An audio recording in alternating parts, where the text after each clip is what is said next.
नमस्कार दोस्तों, आज कॉस्मोस, जी हाँ, गर्मियों का फ्लावर कह लीजिए, वार्षिक फूल है। कॉस्मोस के ऊपर जाने से पूर्व दोस्तों, आज मदर्स डे है, माता श्री को याद करने का दिन। भले ही मदर्स डे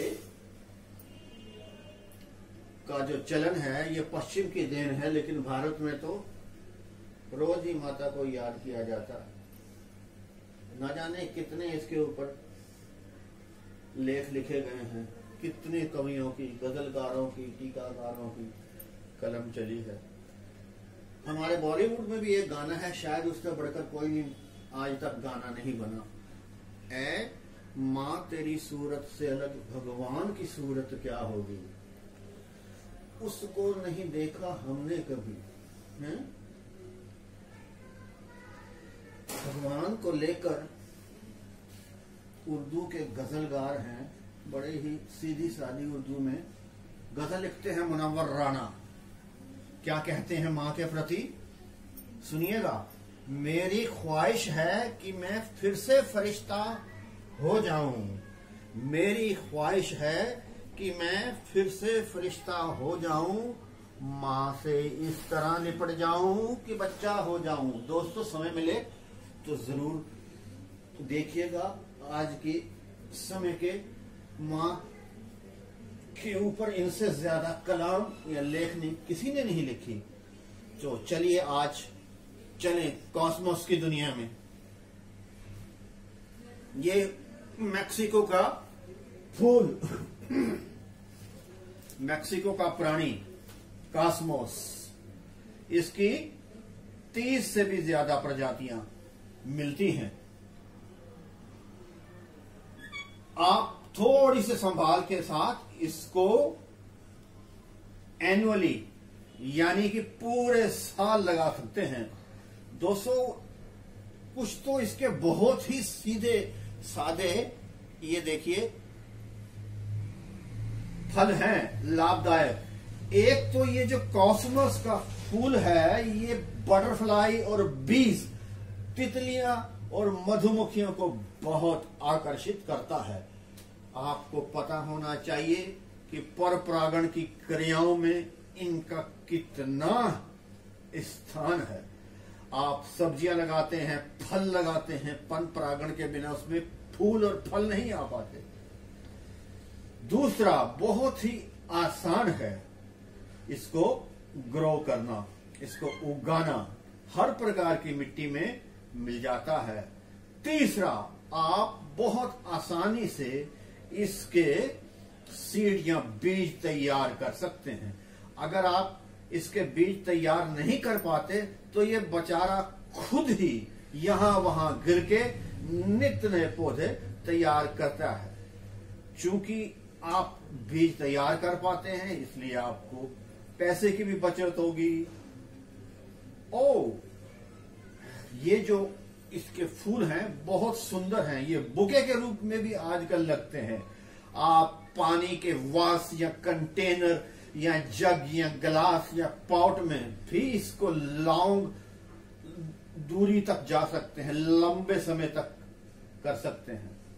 इसके जो फीचर्स हैं, इंग्लिश में कहा जाए तो long flowering and fabulous feature plants is Cosmos.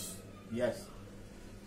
तो एक बात और बंधुओं, हमारे देश में ये इतना परिचित नहीं है। जो कॉस्मोस के फूल है ना, इन्हें खाया जाता है। जैसे मारीगोल्ड के फूलों को खाते हैं ना, उसकी चाय बना के एंटीऑक्सीडेंट के रूप में, तो इसको खाया जाता है। कैसे? मेडिटेरेनियन के जो देश हैं, जिसके अंदर फ्रांस है, दुनिया का सर्वोत्तम फूल मेडिटेरेनियन देशों में पाया जाता है। फ्रांस होगी, ग्रीस हो गया, पुर्तगाल हो गया, इटली में वो इसको सैलड के रूप में इस्तेमाल करते हैं, इसके फूलों को।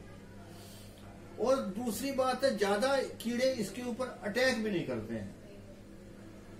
और तो और ये खुश्की यानी कि पानी की कमी में भी उग जाता है। इसको सूरज की रोशनी बहुत भाती है। इसमें आप मल्चिंग कर सकते हैं, चूंकि इसके तने कमजोर होते हैं, बहुत तेज हवाओं से इसकी रक्षा की जा सकती है। दोस्तों, इसको डेड हेड यानी कि जब ये यहां से निकल जाए ना, ये ऊपर के ये जो दिखाया जा रहा है, इस फूल को निकाल दिया जाना चाहिए तो कि दूसरा फूल आ जाता है।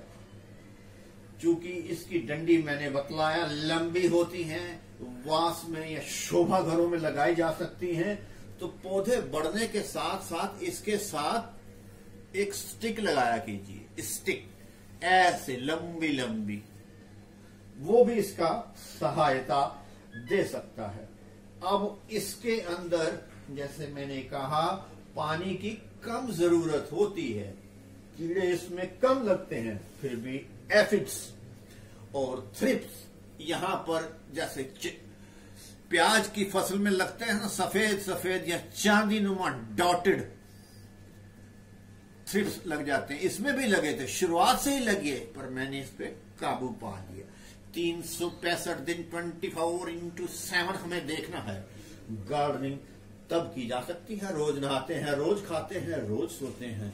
पौधों के संग भी रोज आना वाली ही बात है। एफिड थ्रिप्स, जहां तक बीमारियों की बात, हाँ एफिड थ्रिप्स जब उसमें आप इमीडा का प्रयोग कर सकते हैं, या फिर आप हल्का सा सोपी वाटर भी ले सकते हैं, आप नीम ऑयल भी ले सकते हैं। बीमारियों में इसके अंदर जो ये देखिए जो पत्तियां हैं ना, ये नीचे से यहां से सूखने लग जाती है, नीचे वो विल्ट की समस्या आ जाती है, क्योंकि वो बीमारी से संबंधित है। मिट्टी को शोधित कर दीजिए, या फिर आप इसको फंजीसाइड कार्बेंडाजिम से ट्रीट किया कीजिए। नीचे से यहां पर खूब यहां मात्रा में, यहां नीचे से यहां पर आप कार्बेंडाजिम का स्प्रे किया कीजिए, ड्रेंच किया कीजिए पौधे के जड़ में, और तना पूरी तरह से भीग जाए। और दूसरा यहां पर पाउडरी मिल्ड्यू वो भी हो जाता है, वहां पर भी कार्बेंडाजिम थीरम बाविस्टिन काम करेगी। दोस्तों, मैंने अपनी ओर से कॉस्मोस फ्लावर कह लीजिए, कॉस्मोस प्लांट कह लीजिए, एम मैक्सिको के नेटिव प्लांट के बारे में काफी कुछ बताने की कोशिश की है। उम्मीद है आपको पसंद आएगी। आपके प्रेम पूर्वक निवेदन का तहे दिल से धन्यवाद और नमस्कार।